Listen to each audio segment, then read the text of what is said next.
Welcome to Screw the Commute, the entrepreneurial podcast dedicated to getting you out of the car and into the money, with your host, lifelong entrepreneur and multimillionaire, Tom Antion. Hey everybody, it's Tom here with episode 556 of Screw the Commute podcast. I'm here with Adam Strong, and Adam has a podcast called The Game Changers Experience, and he shares tips and insights with business disruptors. I guess that's what I am, because I was on there. I really disrupted them. and thought leaders and athletes, and he mixes up elite sport with entrepreneurship. Now, first of all, I got to tell you, this is not the Adam Strong who dismembers people and flushes them down the toilet. All right. In case you're wondering, now we're actually interviewing him next week on our episode about eliminating the competition. so that's Adam Strong, not the Adam Strong. Now, I hope you didn't miss episode 555. That was Upselling Revisited. And I really want you to listen to episode 22, where I gave you the formula for upselling, where 30 to 50% of the people, if you follow the directions and the method, will go for your upsell every single time. And then on episode 555, I gave you all kinds of things that you can upsell to and the ways to do it. So episode 555 and episode 22 are on upselling. Of course, anytime you want to reach back episodes, you go screwthecommute.com and then / the episode number 22 or /555. Not both. Don't do 555-222. You won't get crap. All right.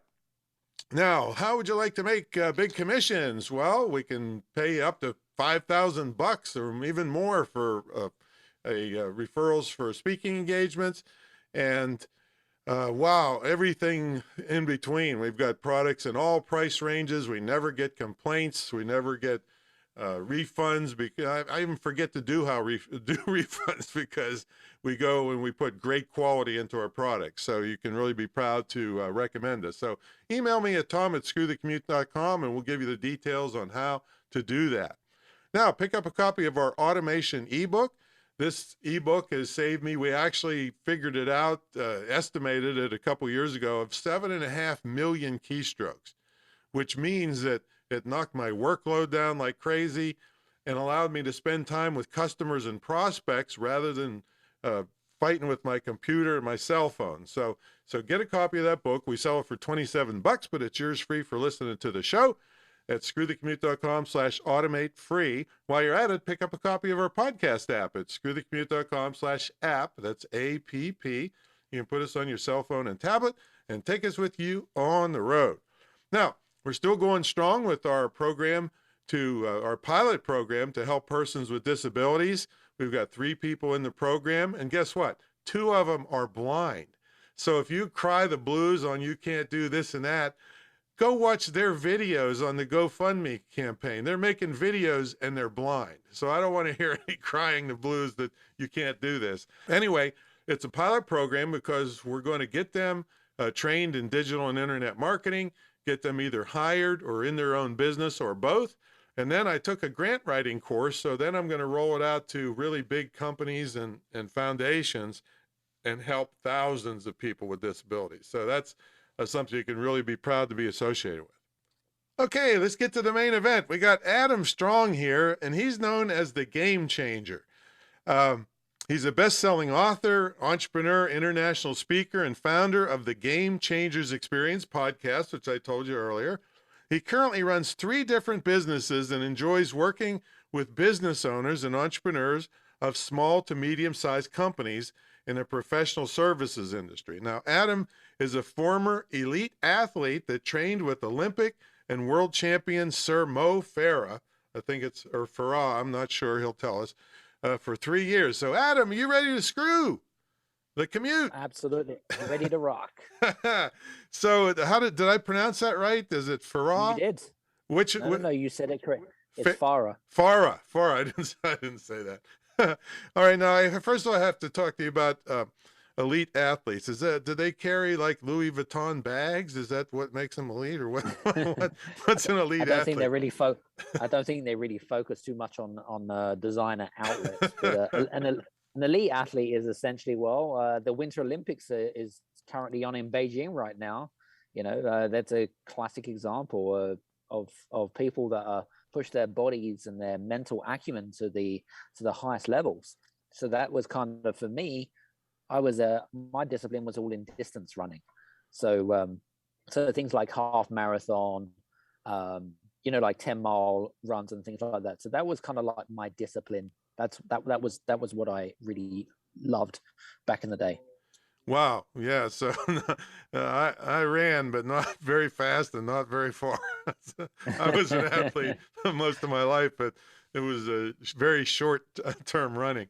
So now you've written three. Well, first of all, I want to ask you about how'd you come up with the name Game Changer?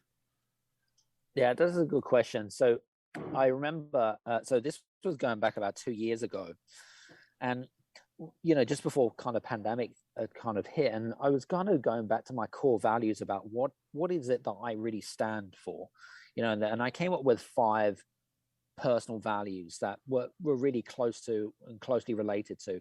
And I did some due diligence. I did some research when went out to clients, and I said, like, when you think of me, what do you think of, right? And so they gave me some great answers, and then God, I'd be afraid to ask that to anybody. Good things, I hope, Tom. Good things. So that's basically how it came about, really. And then we kind of came up with the concept of the Game Changers Summit, the Game Changers Experience, and it became a brand. And a lot of people use the word game, the game right, changer, yeah. right? It's something which is like next level type of thing. And that was, to me, that was kind of what I'm about, is about taking entrepreneurs and business owners to the next level, whatever that looks like to you. Now you've really tied in like these books you wrote, Move It or Lose It, Fit Body, Fit Business, and Play the Game. So you've really combined this body stuff with business, right? Yeah, I mean, listen, when I first really got into entrepreneurship, I got into the health and fitness industry, back in the day in my early 20s. I actually was going to say I'd become a trainer of trainers, which basically means that I used to train the personal trainer to effectively help their clients get out of pain.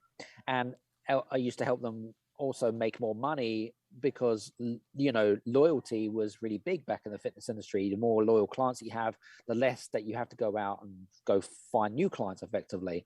So the first book actually that I wrote, which was Move It or Lose It, was effectively a combination of using my health and fitness knowledge, as well as business acumen, and bringing them together. But it was mainly written for the corporate employee, so the blue collar worker, the white collar worker, etc., who effectively always prioritize work and their career over their health.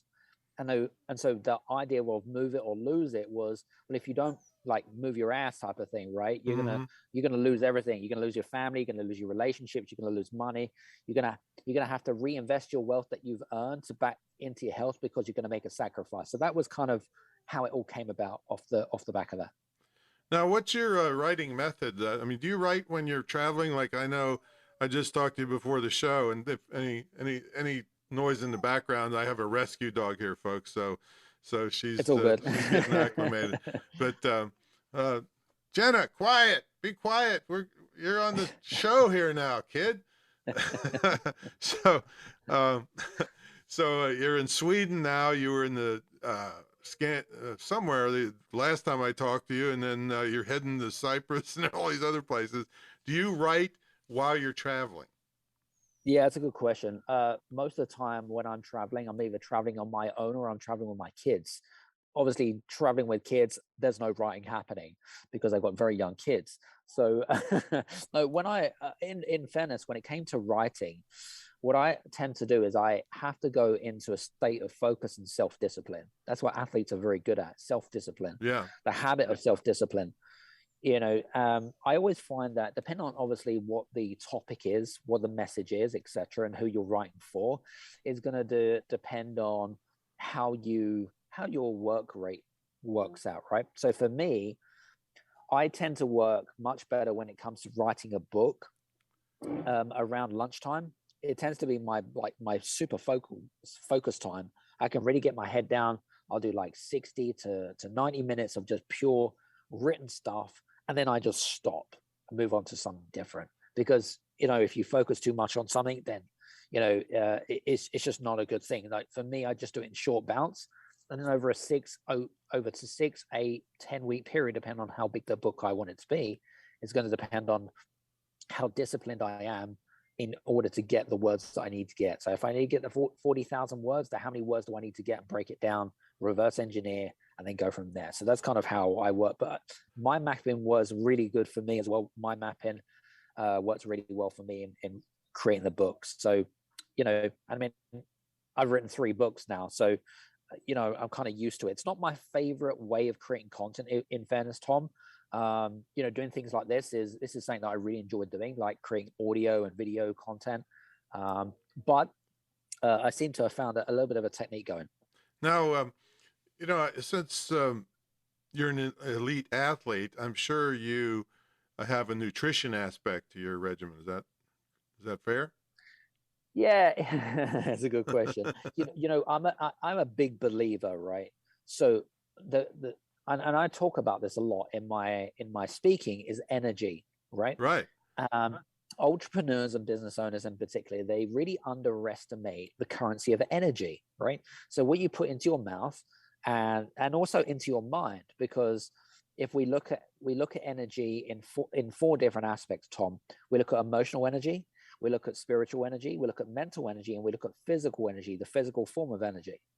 And so what entrepreneurs and business owners don't get most of the time is they just don't get, how do I optimize the level of amounts of the energy that I need in order to get the most productive day? Does that make sense? Well, now, would you tie that to that? Like you said, you write around noon.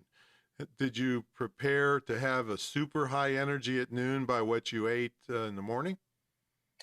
Not necessarily. I think it also depends on it depends on, number one, my routines and my habits. So each of us are programmed in a certain way. We're wired, we're all wired slightly differently. Like men and women are number one, that there's 2 different wiring processes going on there, but we all have lives, and we all have different lifestyles, and so it will all depend on how best you will optimize your energy. Like some people prefer to they optimize their energy mainly in the morning. That's when they best work. They've got a clear head. It's the start of the day, and they're away, right? Some people prefer lunchtime. Some people prefer the evening time. It just depends on the person, of course. So for me, I found, just through working over the years, is that I found that around lunchtime in the afternoon is the optimal time for me to maximize my energy. So if I want to get something super focused done, then that's the time to get it done, because then I know that I'm going to be in a state of focus, and I can just blank out everything else, all the distractions, and just get my head down. Yeah, I've actually made a flip-flop over the years. I used to be a total night owl. I had a nightclub for a long time, and it was 4 o'clock in the morning before I go to sleep. But then for years and years, I would do most of my writing at nighttime, and somehow as I'm getting older, I switched. So I get up earlier, and I got more energy in the morning now. But you brought up the topic of women, and for all you ladies out there, if you need to hire a best man because you don't like your husband's best man, this is the guy. He actually won an award for supporting women. What's that all about? In 2016, you were the best man for all women on earth, or something. God's gift. I think he says right here, he's God's gift to women. Is that what it is? I'm not. That make me sound like a sex toy or a Playboy or whatever it is. But no, I mean, listen, I'm a big fan of empowering women in business. There's shocking statistics, actually, is that a good friend of mine, actually, David Horn, he said to me, when it came to raising investment, like say, for example, you wanted to raise investment for whatever it is that you want to raise investment for, one of the shocking statistics is that if you're a woman, you will get less than 3% success rate if you're a woman, just a woman, for raising investment. Now, if you're a man, that increases to over 54%. And then if you're a team, like a team of guys, that goes up to over 80%. And there is consistent research over and over and over and over again about why women are not getting as many what we call equal opportunities as such as men. Now, not that I'm a sexist pig or anything or whatever it is. And yes, you know what, men are not perfect and neither are women. But at the end of the day, I'm also, off the back of that, I got the award, but also I got on the front cover of Global Woman magazine, Global Man magazine. And, you know, and I said in the article, the magazine, as I said that actually women are better in business than men. You're probably thinking, how does that work, Adam?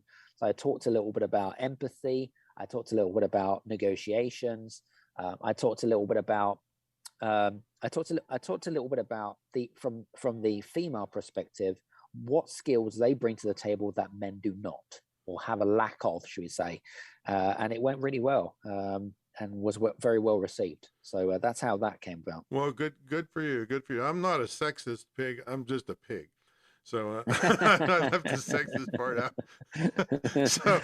so you have hung out with some.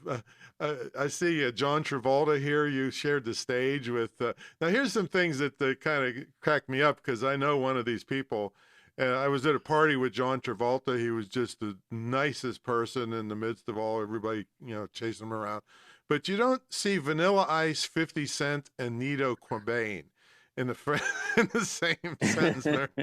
Nito Quabain was in our Speakers Association here in the U.S. and was a president of a college over here, and then 50 Cent and Vanilla Ice. So there were different conferences that I was speakers at, and I just thought, you know what, let's kind of mix this up a little bit. So now I know that you are in favor of helping your clients grow their business and scale their businesses in a fast and strategic way. Now, those don't always go together. Strategic kind of, most of the time people think long-term thinking, but you want to mix fast results with strategic results, right? Right. Exactly that. Yeah. I'm a big believer of that. You know, when I think of the word strategy, people think of like the shortcut, right? You know, the blueprint or whatever it is. But when I think of strategy, I think of the long-term plan, right? So the long-term gain out of it. What is the long-term gain? But then you tie that with speed, because speed is all about action, right? Because an action cures fear, action cures anxiety. And if you've got action, then effectively your business is going to grow much faster. Because what I found is that, you know, for you guys that are listening in and those perfectionists out there that are just kind of stalling because you want everything to be perfect, right? Waiting for the right time or opportunity and whatever it is, and things are not going your way for whatever reason. They're not going your way purely because you allow them to not get to things to get in your way and stuff like that, right? And so I found, you know, running a business, like I'm predominantly left brain, but I'm more of a hybrid. Like some people are more predominantly left brain, which is more analytical type, and some are more predominantly right brained. The right brainers in the world, they're the ones that are kind of what we call shiny penny syndrome people, right? They got these, you know, they go from one thing to the next and not being able to focus for 5 minutes. They've got about 10 things on the go and not being able to get any shit done, right? So they just can't get anything done. Whereas the left brainers, they have what we call analysis by paralysis a lot of the time. They either become very overwhelmed, or they just have so much stuff going on and become super tunnel visioned that actually everything around them, they miss all these wonderful opportunities around them. And you know what? If you miss those opportunities, they could be life changing for you. And so you have to really, I tell my clients to self-awareness. It's important to build self-awareness, especially in this day and age. You've got to be aware of your surroundings, not just your environment, but also the people that you hang around with as well, which is really super important. So I hope that kind of answers that. Yeah, because I mean, some famous author came out a couple years ago and said, being too strategic, the world will change. Long-term strategic planning, the world's totally changed by the time you get to the work and the plan. So if 100%. you don't do it fast, you're kind of screwed. Yeah. 100%. But you also got to make sure that, and I was speaking with my good friend Marshall Goldsmith on this as well, and Peter Drucker talks about this a lot as well, about that you've got to create a culture. You've got to create the culture first before the strategy. Because if you create the culture, you basically put the foundations down, a bit like when you build a house. You've got to build the foundation first before you get a strategy. It's like this, Tom. If you said to me, Adam, I would like to run a marathon. Now, I could give you a strategy to build the marathon, right? That's funny in itself. Right there. Exactly. I bet all your audience are laughing. Yeah. But effectively, if I gave you the strategy to be able to run the marathon, if you don't have the foundations in place, such as mindset, such as the longevity about the reasons why you're actually doing, what the purpose is, and so forth. If you don't get that, then guess what? You're gonna fail anyway, because it doesn't matter if I gave you the map or the blueprint or the strategy to run the marathon. Effectively, you've got all the other bases missing, and it's exactly the same in business. I think I'm going to just drive the marathon. I think I can handle that. My right foot can handle that. So we got to take a brief sponsor break. When we come back, we're going to ask Adam if he has a morning routine and what he eats and what time he gets up. And he's a travel freak. I mean, he's all over the place, and how he fits that with family life. And then he's got a free master class he wants to tell you about. So folks, about going on now 25 years ago, I kind of turned the internet marketing guru world on its head, and that guys like me, and mostly guys at the time, all respect to the women in the internet marketing field, but there wasn't many in those days. And the people like me were charging 50 or 100 grand up front to help people. And I knew a lot of these people. They'd be hiding out in Sweden with Adam if you gave them 50 grand up front. They'd never actually help you. So I said, that's not fair to small business people. It's too risky for them. So what I did is I charged an entry fee, and then I tied my success to their success. So for me to get my 50 grand, they have to clear net 200 grand. Well, people like this, and 1,700 plus students later, over 25 years or so, it's still going strong. It's the most unique, longest running program of its kind anywhere. I triple dare people to put their programs up against mine, and nobody will do it, because you have an immersion weekend where you actually live in this estate with me for an immersion weekend. It's all one-on-one training for a whole year. You get an extra trip to our TV studio where we shoot videos for you. So it's no one ever can match this. And also you get a scholarship to the school I was telling you about earlier, the one that we're putting the persons with disabilities through, where you can either use it yourself or gift to someone. It's the only one of its kind in the U.S., probably the world, that's dedicated to that topic and licensed by the state of Virginia. So it's distance learning, so you don't have to be in Virginia. So if you'd like to check that out, check greatinternetmarketingtraining.com. There's no high pressure here. If you don't see the value of this, I probably wouldn't be able to help you. So check it out, greatinternetmarketingtraining.com. All right, let's get back to the main event. We're here with Adam Strong. He's an elite athlete, and he is a game changer. So, Adam, what's a typical morning routine look like? Do you have one? Do you meditate? What do you do every day that helps you reach the levels that you've reached? Yeah, that's a good question. I've got two very young kids. One is 20 months. The other one is 3 years old. Yikes. So very, very young and demanding. So typically I have had to change my routine since they've come along, obviously. I heard one guy At the say moment, it's like a military operation getting the kids to it bed at is. night. It really is. Like literally, I get up at typically around 6:30, which isn't terribly early. Like I used to get up like stupid o'clock, like 5 a.m. and stuff. But Stupid you know, o'clock. I just kind of like felt like, why should I kill myself to try and to just work on my business when I can do it whenever I do business for fun, Tom. Right. I Yeah, do I it do because too. I do it for fun, but also I do it for purpose more than anything else. I don't do it for money. I'm not motivated by money, not like I used to. So my and my reasoning is changed astronomically. So I get up typically 6:30. The kids get up like literally 5 minutes after, and we just do our family stuff, right? Get the kids ready and shower, and I make sure that I have my shower on a daily basis in the morning, and I have my like me time for at least 20-30 minutes before the chaos starts. Have the healthy breakfast, granola and yogurt and fresh fruit, and then I drop the kids off at preschool, and then was going to say, Do and they have then to wear and then I get masks? to it. No masks. Good.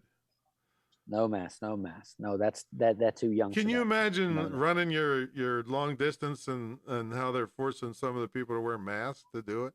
Crazy, absolutely crazy. One lady passed That's out, because I guess she's rebreathing carbon dioxide or something. Absolutely. Listen, that's a whole new ball game, that is, and I know we've all got our opinions and stuff like that, but my opinion is that there's no way those masks are coming in my children. Good, yeah. Anyway, and then once I've dropped them off, which is around 9 a.m., then what I tend to do is I tend to actually start my day off really by listening to an audiobook. So I like to listen to audiobooks. And it'll be generally something of interest to me. Like I just finished off a great book called The Vision Code by Dr. Olok Konolov. He's a very good friend of mine. He's in he's in what we call the Thinkers 50 top visionary coaches in the world. But it was an absolutely fantastic audiobook. And how long are these books generally? Generally about, I suppose they probably span out about 5 to 8 hours. It depends on. Okay. So you listen a little bit every day then. Yeah, exactly. I do about sort of 30-45 minutes a day, just take it in and whatever it is. Well, then you need to go mine, because you need to buy mine. I just put my first one up on Audible, but it's only 50 minutes, but it's a massively good idea. So, that's cool. And that's cool. Yeah. If you can afford it, I know you got to watch your money nowadays, but it's on Audible for $3.42. Oh, I don't know. I'll have to shake the piggyback for that one. But yeah, so I do that, and then once I've listened to my audiobook, like I know that my mindset is well conditioned by this, and then I'll go to my email. So I'll do my emails last, and I'll be on there for a brief period of time, and then I'm either on Clubhouse, I'm on Wisdom doing audio stuff, we're on doing some stuff on LinkedIn, for example. We're just creating content, right? We're connecting with people, we're building relationships, we're creating connections with people. And what's important is just to find common ground with people. I love having conversations with people, and just to get to know how they tick, what motivates them, what their purpose is, and if I can help them with their clarity, then great, fantastic. Now, what are you doing on Clubhouse? I started doing Clubhouse a long time ago, and then I just got didn't catch on. No, I mean, listen, Clubhouse is one of those things that you have to be consistent. Same with podcasting, right? You have to be consistent in what you do on a weekly basis. Like I go through what I call spouts of like on and off of Clubhouse. So I used to run a community actually when I first got into Clubhouse called the No Ego, No BS community. And we used to get a lot of great moderators. And nobody showed up because everybody had the ego. Yes. Because I just don't tolerate that. Like anyone that comes to me with that kind of attitude, like I'm just not interested. It just doesn't appeal to me at all.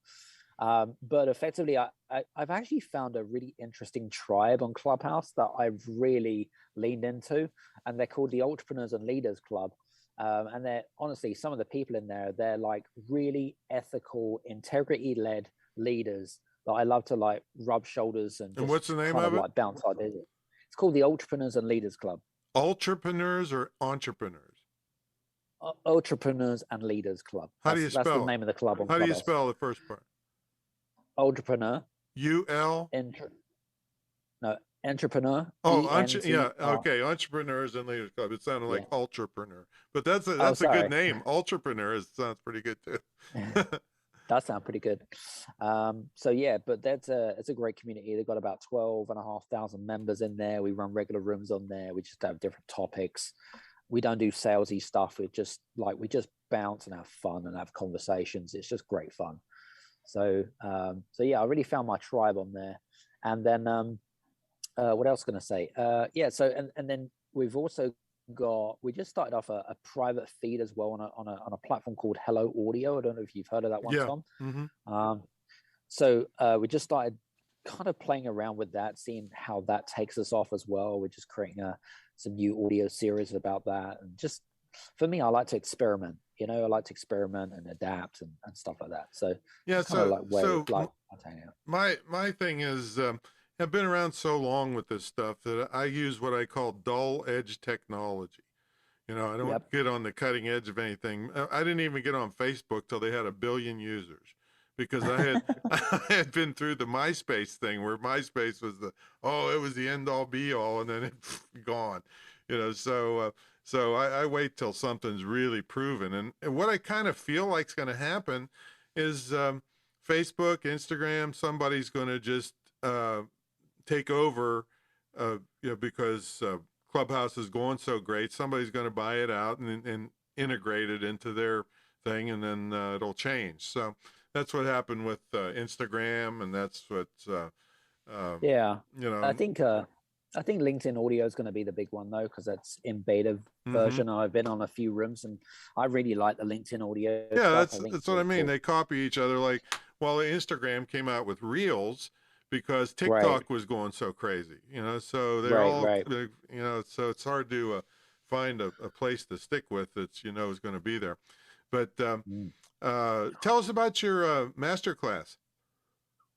Absolutely. Well, I decided, I'll tell you the backstory. So back a couple of years ago, we basically went into an arena that I had zero experience in, which is all around digital summits. Now, in North America, you guys have been running summits for probably best part of 15, 20 years. Yeah, long time.